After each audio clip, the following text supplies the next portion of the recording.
안녕하세요. 고급회계 수강생 여러분들. 8장 파생상품 및 위험회피회계 중에 5절입니다. 현금흐름 위험회피회계입니다. 우리가 지난 시간까지는 공정가치 위험회피회계를 공부했는데요. 자, 현금흐름 위험회피회계는 무엇이 다른지 잘 들어보시기 바랍니다. 현금흐름 위험회피는 결국 미래에 현금의 유입 유출이 변동이 굉장히 커. 이거를 좀 줄여보고자, 없애보고자 위험 회피 수단을 강구를 했고요. 그거를 회계 처리를 할 때 어떻게 하느냐에 이 초점이 놓여져 있는데요. 특정 위험에 기인하고 당기손익에 영향을 줄 수 있는 것으로서 인식된 자산부채 또는 발생 가능성이 매우 큰 예상거래의 현금흐름 변동 익스포저에 대한 위험회피다 라는 겁니다. 이때 이런 위험회피 활동에 대해서 일반 회계를 적용하면 회계 불일치가 발생하기 때문에 특별한 회계를 적용하자라는 것인데, 어떤 문제가 있는가 한번 살펴볼까요? 자, 위험회피 대상 항목은 주로 변동금리 조건의 어떤 채권 같은 거, 미래 현금 유입이 혹은 유출이 변동금리 조건이니까 들쭉날쭉해. 혹은 미래 예상 매입거래, 매출거래 이런 것들이 위험회피 대상 항목이 될 수 있겠는데, 일반 회계를 적용할 때 얘네들은 예상거래는 회계 처리 대상이 아니잖아요. 한편 변동금리 채권의 공정가치라는 것은 현재가치죠. 미래 현금흐름의 현재가치가 공정가치인데, 미래 현금흐름, 그 다음에 여기 분모의 할인율 이렇게 될 때 현금 흐름이 들쭉날쭉하더라도 할인율이 함께 들쭉날쭉하니까 현재가치는 변동이 없을 거 아닙니까? 그래서 공정가치 변동을 인식하지 않습니다. 인식 불가라기보다는 불가도 맞죠. 예상거래는 아예 대상이 아니니까. 그래서 인식을 안 해요. 그런데 위험회피 수단에 대해서 공정가치 변동을 무조건 PL로 인식하니까 회계 불일치가 생긴다. 여기까지는 앞서 공정가치 위험회피 회계랑 흐름이 비슷한데요. 자, 문제는 그렇다고 해서 이제 특별회계를 적용을 해. 그렇다 할지라도 지난 시간에 했던 페어밸류 했지. 즉 공정가치 위험회피 회계는 공정가치 변동을 여기서 인식 못하거나 그래도 여기다가 무조건 공정가치 변동을 인식하여 PL로 하자 이런 거 아닙니까? 그래야 좌우가 같아지니까. 근데 여기는 길을 써도 인식할 수가 없어요. 변동금리 채권에 대해서 공정가치가 변동이 안 됐는데 어떻게 인식을 합니까? 예상거래는 한 달 후, 6개월 뒤, 1년 뒤의 거래를 어떻게 분계를 합니까? 따라서 이 왼쪽 위험회피 대상 항목에 대해서는 방법이 없다고. 페어밸류 헤지에서는 이미 인식된 자산부채 혹은 아직 인식하지 않았더라도 확정계약에 대해서 회계 처리가 가능하겠지만 여기서는 방법이 없다는 이야기죠. 그래서 궁여지책으로 어떻게 하냐면은 오른쪽 위험회피 수단에 대해서 공정가치 변동을 PL이 아니라 기타 포괄손익 OCI로 인식함으로써 당기손익에 미치는 영향을 제거하자. 당기손익에 미치는 영향을 제거할 수 있지만 OCI 변동은 제거가 안 되는 거죠. 여기서는 지금 당기손익을 스테디하게 만드는 게 핵심이다라고 보시면 되겠습니다. 그런데 위험회피 수단의 공정가치 변동을 인식할 때 공정가치 변동액이 모두 OCI냐? 꼭 그렇지는 않다는 거예요. 자, 일단은 다음 슬라이드로 넘어가기 전에 이 현금흐름 위험회피라는 게 미래 현금이 덜 들어올 것 같아. 미래 현금이 더 나갈 것 같아. 그렇기 때문에 위험회피 대상 항목은 공정가치가 마이너스 값이 나갈 거를 우려하는 거 아닙니까? 여기서 공정가치 변동이라는 것은 미래 현금 흐름의 유출이 커진다든가 유입이 적어진다든가 하는 거니까 마이너스예요. 그렇기 때문에 해지, 즉 위험회피라는 것은 위험회피 수단에서 기본적으로 플러스 이익이 나와줘야지 되는 거기 때문에 이 OCI 평가 이익을 모두 다 OCI로 집어넣느냐, 이게 관건인데, 자, 다음 슬라이드를 보면은 우리 책으로는 5.2절입니다. 814페이지, 815페이지. 위험회피 수단의 공정가치 변동 중에 위험회피의 효과적인 부분, 비효과적인 부분으로 나누어라. 이런 겁니다. 이게 무슨 소리까? 우리가 위험회피 대상 항목에 공정가치만 장부에 반영을 안 하는 것이지 현금 흐름이 얼마나 바뀔지는 알 수 있잖아요. 이거만큼 덜 들어올 것 같아. 이거만큼 더 나갈 것 같아. 캐시플로우는 알 수 있다는 거예요. 그 캐시플로우, 미래 위험회피 대상 항목의 현재가치 변동 누계, 이게 바로 미래 현금 흐름이 더 나가거나 혹은 덜 들어오거나 그 금액의 현재 가치, 이거의 누계, 한 보고 기간에 끝나지 않으면 이제 누적 개념으로 하는데요. 이 현재 가치랑 아까도 이야기한다시피 마이너스입니다. 개념이. 위험의 피수단의 손익 누계, 뭐 손실보다는 이익일 가능성이 높겠죠. 요거를 비교를 하는데요. 예를 들어서 현재 가치 변동이 한 100만큼 빠질 것 같아. 그런데 위험의 피해 수단을 강구했더니 95만큼 플러스가 돼. 그러면은 95 전체를 OCI로 하라는 거예요. 위험의 피해 효과적이죠. 그런데 만약에 이게 105야. 이익이. 그러면은 100 마이너스 100을 커버하고도 5만큼이 남잖아요. 이걸 비효과적인 부분이라고 보고 5만큼을 당기손익으로 인식을 한다. 이렇게 생각을 하면 되죠. 연습을 한번 해볼까요? 예, 2번. 갑회사는 미래 발생 가능성이 매우 큰 예상거래 현금 흐름 변동을 회피하기 위해서 1년도 초에 파생상품 계약을 체결을 했습니다. 갑회사는 분기별로 재무제표를 공시하는데, 즉 1분기 말, 2분기 말, 이때 현금 흐름 변동 누계액 예상거래, 현금 흐름이 줄어들 것 같아. 즉 덜 들어오거나 더 나갈 것 같다는 이야기입니다. 요 누계액이고요. 요거의 현재 가치 할인을 한 겁니다. 미래니까. 그래서 마이너스 3천, 2분기 말에는 누계가 마이너스 8천이 될 것 같은데 파생상품을 엮었다는 거잖아요. 그래서 파생상품 계약을 체결을 했더니 여기서는 이익이 3,500, 8,100 이렇게 나갔습니다. 이럴 경우에 자 1분기 말에는 어떻게 하냐면은 3천이나 손실이 날 것 같은 게 현금 흐름이 덜 들어올 것 같은데 파생상품 평가이익이 3,500이니까 3천을 커버하고도 500이 남잖아요. 그래서 3천만큼은 OCI, 500만큼은 PL로 인식을 하면서 파생상품 자산 이렇게 인식을 하는 겁니다. 위에 설명은 나중에 복습할 때 읽어보세요. 이번에는 2분기 말인데요. 2분기 말 1분기에서 2분기의 변동액이 아니라 누계액입니다. 총 1분기, 2분기 다 합쳐가지고 누계액이 예상 현금으로 8천만큼 덜 들어올 것 같아. 혹은 더 나갈 것 같아. 그런데 파생상품 평가이익은 8,100이래요. 그럼 이것만 본다면은 누계 개념으로 8,000하고도 100이 오버가 된 거 아니야. 그러니까 1, 2분기 합쳐서 PL은 100이어야 되고 1, 2분기 합쳐서 OCI는 8,000이어야 하는 거죠. 이렇게 8,000과 100으로. 근데 지난 분기 말에 3,000의 OCI PL로 500만큼을 PL로 잡았으니까 이번에는 PL을 100으로 해서 손실을 잡아야겠네. 그래서 400만큼 손실을 잡는 거고요. OCI는 보다시피 3,000에서 8,000으로 5,000만큼 증가시키는 겁니다. 그리고 여기가 파생상품 자산. 만약에 이 사례에서 1분기는 이렇게 되는데 이 2분기가 8,000, 8,100이 아니라 7,800이면 어떻게 될까? 자, 보세요. 누계액 개념으로 보았을 때 7,800은 미달됐네. 그래서 모두 OCI가 7,800이어야 되고요. PL은 누계 0이어야 되죠. 그런데 정기말에 OCI는 3,000을 잡고 PL로 500을 잡았으니까 이 500을 몽땅 다 죽이고 OCI는 4,800만 인식하면 되겠네요.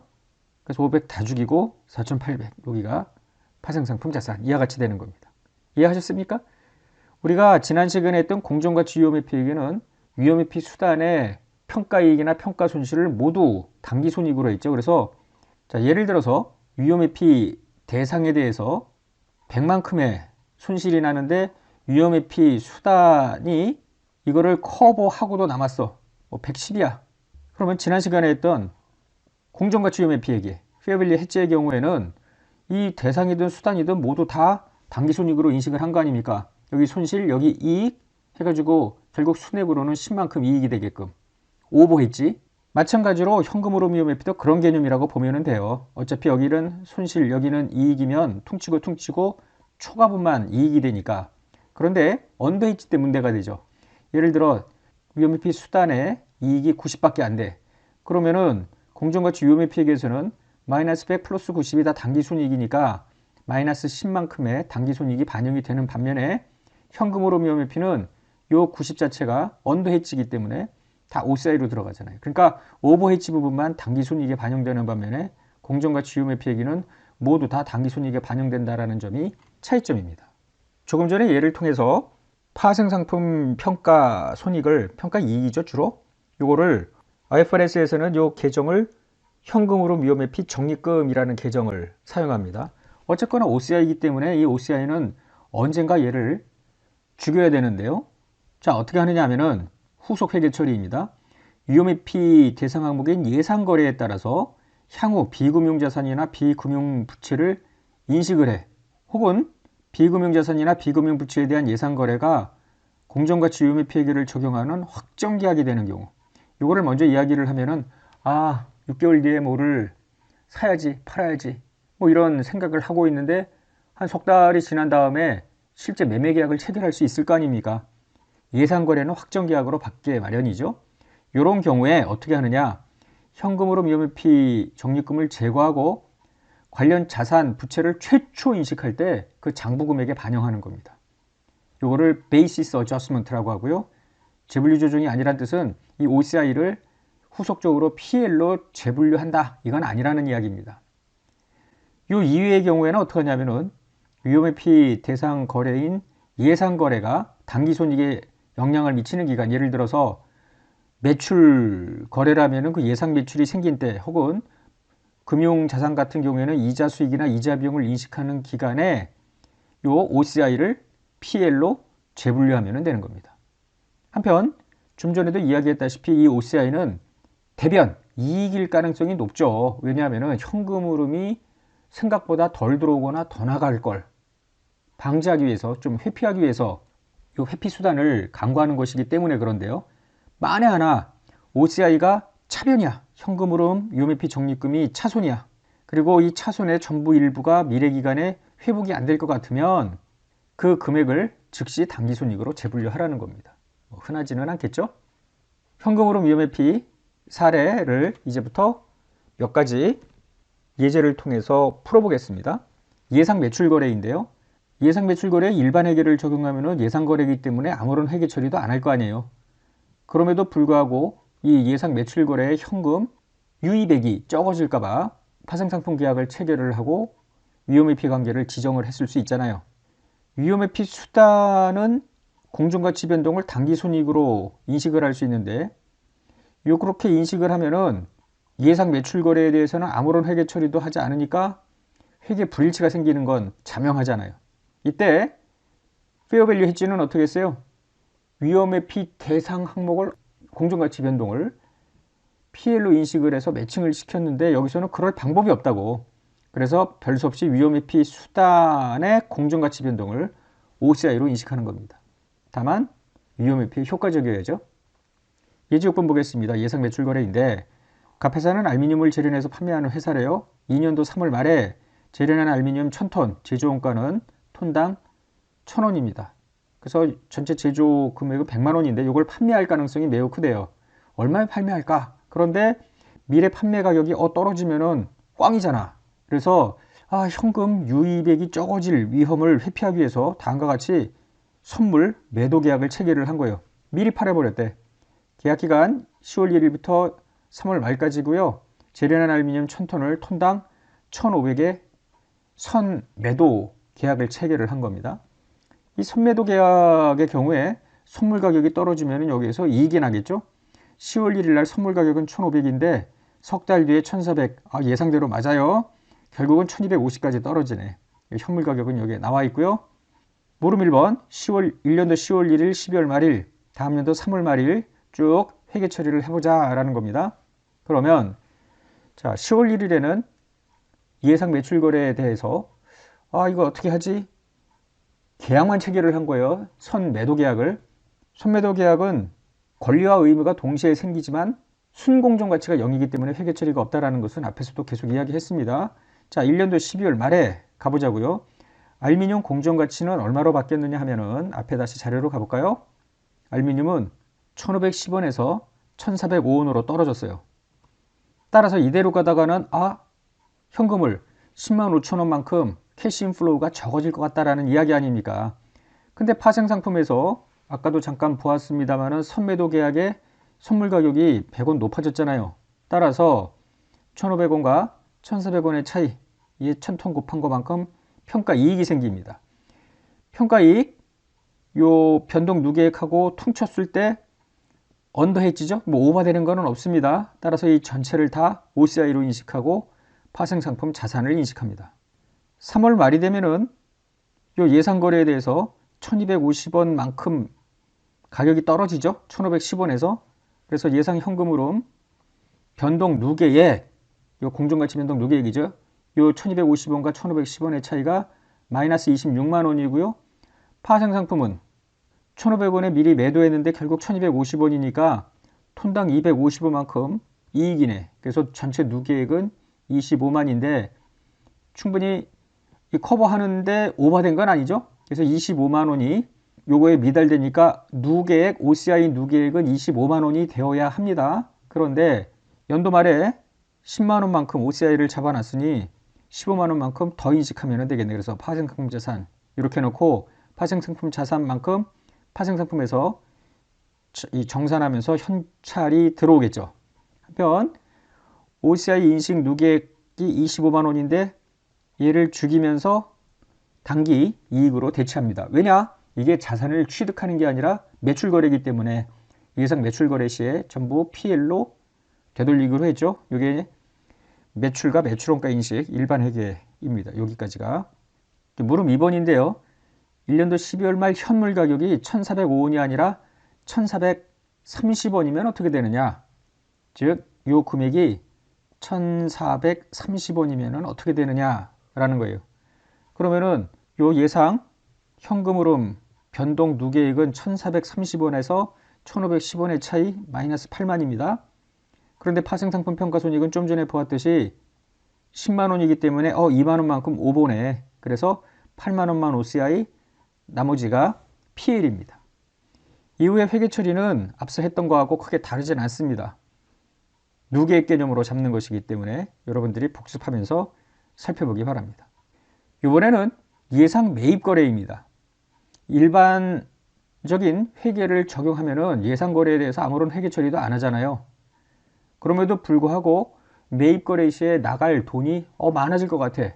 따라서 위험회피 수단을 강구를 했는데 위험회피 수단의 공정가치 변동을 만약에 당기손익으로 인식을 하면은 위험회피 대상 항목인 예상 매입 거래에 대해서는 아무런 회계 처리도 없는데 여기에 대해서 당기손익을 인식하면은 당연히 불일치가 생기겠죠. 그렇기 때문에 위험회피 회계라는 특별회계를 적용을 하는데요. 위험회피 수단의 공정가치 변동을 OCI로 인식하자라는 거죠.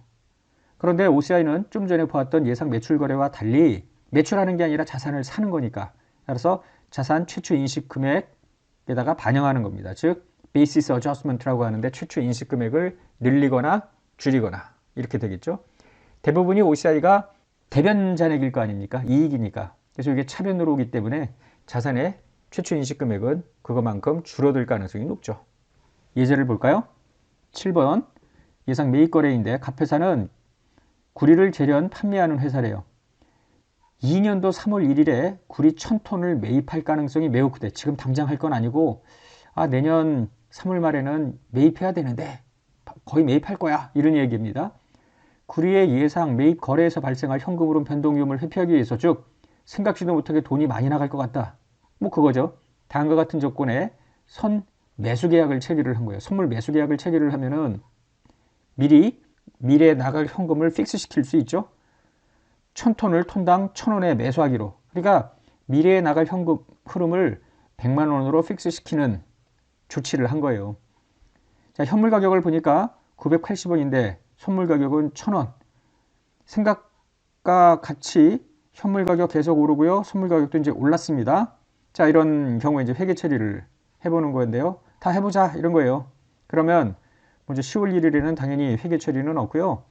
1년도 말에 가서 구리 공정가치 변동 누계액을 보면은 이게 미래 현금 흐름 변동액의 누계입니다. 톤당 980에서 1040으로 높아졌기 때문에 이 차이만큼 예상 현금 흐름이 더 나갈 것 같아. 즉 손실입니다. 이때 선매수 계약을 체결한 게 있었죠. 파생상품 평가 손익인데요. 파생상품 평가 손익은 5만이나 나옵니다. 그런데 5만이 6만보다는 적중이니까 이 전체가 다 효과적이라고 봐야죠. 그래서 파생상품 자산 OCI 이렇게 회계 처리하고요. 자, 3월 말로 가봅니다.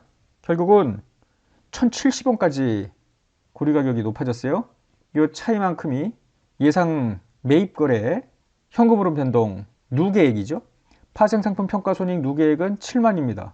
뭐 충분하죠. 전체가 다 OCI인데 OCI 누계액이 7만이어야 합니다. 그런데 전년도 말에 5만을 잡아 놓았기 때문에 2만만 더 인식하면 되고요. 파생상품 자산 7만 죽으면서 정산해야죠. 현금 들어옵니다. 유효피정지금 7만원 계속 남아있는데요. 현금 107만 원이 나갈 때 OCI가 1이 들어오는 거예요. 그래서 원재료가 107만이 아니라 100만 원으로 기록됩니다. 이게 바로 베이시스 어저스먼트라는 것이. 내용이 상당히 많죠? 자, 이번 시간에는 요 변동이자 지급조건, 금융부채, 현금흐름 변동의 위험 회피까지만 하고 그 이유는 또 다음 시간으로 넘길게요. 변동이자 지급조건의 금융부채, 즉 변동이자 조건의 사채를 발행했다고 가정을 해봐요. 그러면은 그 사채에는 이자가 지급이 될 텐데 이 캐시플로우가 변동금리니까 많아질 거를 두려워할 거 아니야. 이 위험을 회피하기 위해서 이자율 수합을 체결할 수 있겠는데요. 이자율 수합을 어떻게 하냐면은 이 수합 계약은 변동이자를 받고 고정이자를 주는 이런 계약입니다. 그러면 요거를 둘을 묶어버리면 여기서는 변동이자 지급, 여기는 수합계약에서 변동이자를 받으니까 얘네끼리 통쳐지고 결국은 고정이자 지급만 남게 되죠. 변동이자 사채가 고정이자 사채로 바뀌기 때문에 사채의 이자의 현금 지급액이 들쭉날쭉한 그런 위험을 회피할 수 있겠다는 거죠. 자, 이자율 수합 문제를 보자고요. 우리가 전 시간 공정가치 위험 회피액에 즉 페어밸류 해지에서도 이자율 수합이 나왔는데 그때는 고정금리, 뭐 채권, 뭐 채무 이런 고정금리 대상의 금융상품 이것이 대상 항목이었는데 고정금리다 보니까 시장 이자율 변동에 따라서 공정가치가 변할 것 같아서 여기다가 이자율 수합을 엮은 거 아닙니까? 고정금리 채권이기 때문에 고정금리 수치죠. 그러니까 이자율 수합은 고정금리 지급, 변동금리 수치 이런 조건이 될 테고요. 여기서 이야기하는 거는 이게 고정금리 채권이 아니라 변동금리 채권이기 때문에 이자율 수합은 변동금리 채권에서 발생하는 이자를 퉁치기 위해서 변동금리, 여기가 만약에 지급이면 여기는 변동금리 수치, 고정금리 지급 뭐 이런 식으로 바꾸게 될 거예요. 한번 들여다볼까요? 자, 갑회사는 만기가 3년이고 변동이자를 지급하는 액면 100만 원의 채무상품을 발행했대요. 즉 변동금리 사채입니다. 100만 원짜리. 채무상품은 변동금리 조건인데 이자율은 리보 플러스 2%입니다. 리보는 여기 밑에 나오는데요. 4, 6.56. 그러니까 2% 신용 스프레드를 가산을 했기 때문에 6, 8.5, 8 이렇게 기간별로 이자가 나가게 될 겁니다. 채무상품 발행 시에 리보는 4%였고요. 여기서 4% 나오죠. 자, 12월 말 지급 동일자의 변동이자율을 계속 재설정을 하는 걸로 되어 있습니다. 자, 갑은 채무상품의 이자 지급 현금 흐름의 변동 위험을 회피하기 위해서 만기 3년인 고정이자를 지급하고 리보를 수취하는 이라고 되어 있잖아요. 그러면 자 보세요. 여기 채권에서 마이너스 리보 요가 나가잖아요. 지금 이자 지급이. 그런데 이자율 수합에서는 어떻게 했냐면은 4%를 지급하고 이제 리보가 아니죠. 리보 플러스 2%죠. 그러니까 나가는 금액은 리보도 나가고 2%도 나가고 이렇게 되는데 이자율 수합에서는 4%를 지급하고 리보만큼을 수취하는 거래요. 이 둘을 합해버리면은 이 리보 죽이고 이 리보 죽고 그러니까 결국은 6% 이자 지급 고정 현금 흐름만 남죠. 계속해서 스테디하게 6%씩만 나가게끔 나는 픽스 시킨 거예요. 캐시 아웃플로우를 이 거래를 통해서. 회계 처리를 한번 해보는데요. 자, 이자율 수합의 공정가치까지 이제 주어지는데 이거는 어떻게 계산하는지 금방 나오게 될 겁니다. 차입금 이자 지급은 앞서 리보가 4, 6.56인데 여기에 가산금리 2%가 들어가니까 6, 8.5, 8 이렇게 돼서 6만, 8만 5천, 8만 이렇게 돼요. 근데 이자율 수합에서는 리보를 수취하고 4, 6.5, 6, 4% 고정이자를 지급하고 그래서 이자율 수합계약만 본다면은 여기서 2만 5천의 수취, 여긴 2만의 수취 금액이 더 많아짐을 알 수가 있겠고요. 결국은 이자 지급이 8만 5천인데 2만 5천만큼 더 받으니까 요 네트 금액은 얼마예요? 마이너스 6만이잖아요.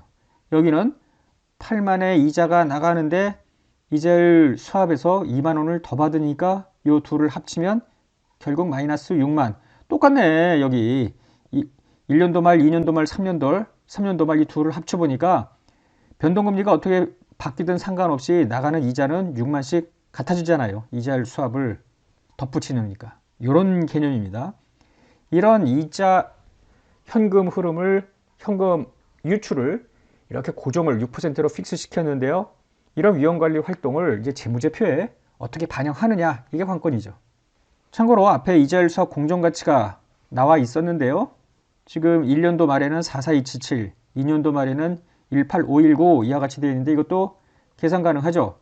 자, 1년도 말 수합 계약의 공정가치는 1년도 말로 가보니까 요거죠. 25,000만큼 돈을 1년도 말에는 1년도 말 금액, 2년도 초 금액 8.5%라는 걸 알잖아요.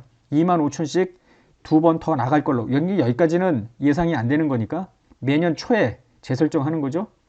그래서 25,000씩 돈이 더 들어올 것 같고 그때 8.5%니까 이자율 수합의 가치는 명목금액 5만 원의 현재 가치 44277 이렇게 되는 거예요.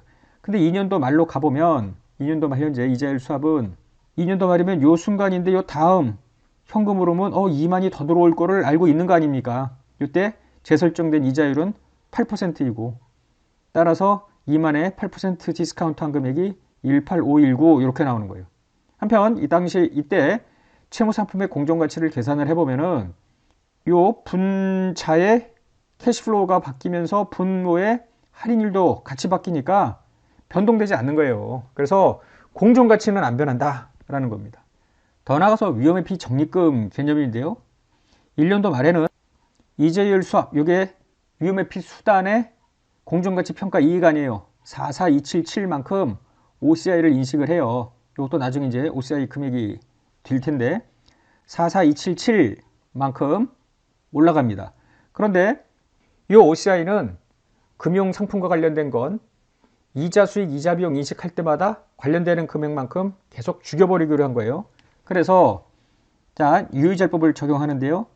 8.5%로 디스카운트 한 거니까 일단 1년도 말 잔액이고요. 2년도 말까지가 되려면은 8.5%만큼 올리고 실제 돈 나간 거 이자 비용 25,000원 만큼 조정을 해줍니다. 그러면은 23041이 됩니다. 이게 2년도 말 금액이 되는데 2년도 말 금액은 실제로는 18519예요. 왜냐하면 다시 계산했잖아요. 미래 캐시플로우랑 요 할인율이 달라졌으니까 44277과 18519의 차이 18519가로 만들어줘야 되니까 4522만큼 죽여줘야 됩니다.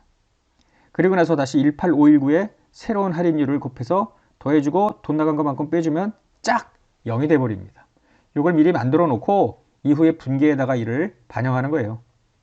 자, 1년도 초에 장기차입 팝니다. 그리고 1년도 말에 가서 장기차입금에 대한 이자 비용, 이자율 수합 평가를 하는데 44277만큼 전부 OCI 하고 끝납니다. 일단 나간 돈은 6만이죠. 그대로 나오고요. 자, 2년도로 갑니다. 변동금리이기 때문에 돈이 더 많이 나가서 85,000원. 걱정하지 않아도 되죠. 우리는 이미 알고 있습니다. 이자율 수합에서 25,000만큼 까지게 된다고. OCI 현금으로 위험의 피적립금 3764만큼 이미 앞에서 우리는 요 금액 계산을 했었습니다. 그래서 3764만큼 OCI 집어넣고요. 실제 이자 비용 25,000만큼을 죽이면서 위험의 피적립금 앞에 표에서 요 이자 비용 마이너스 25,000 감소를 시킵니다. 그리고 수합계약에서 25,000만큼 돈을 더 받게 되어 있잖아요. 그 25,000 하면서 파생상품자산 죽고요. 자, 18519와 23014, 요 4522만큼 조정이 들어간 거예요. 그래서 OCI가 빠지는 겁니다. 이렇게 회계 처리하고 나면은 OCI 잔액하고 파생상품자산 잔액이 모두 18519로 수렴이 됩니다. 뭐 뒤에 회계 처리도 다 대동소이합니다. 여러분들이 복습을 하면서 따라가 보시기 바랍니다. 자, 이번 강의는 여기서 끝내고요. 다음 시간에 이제 확정계약과 관련된 현금으로 위험회피를 또 이어서 설명하겠습니다. 끝내겠습니다.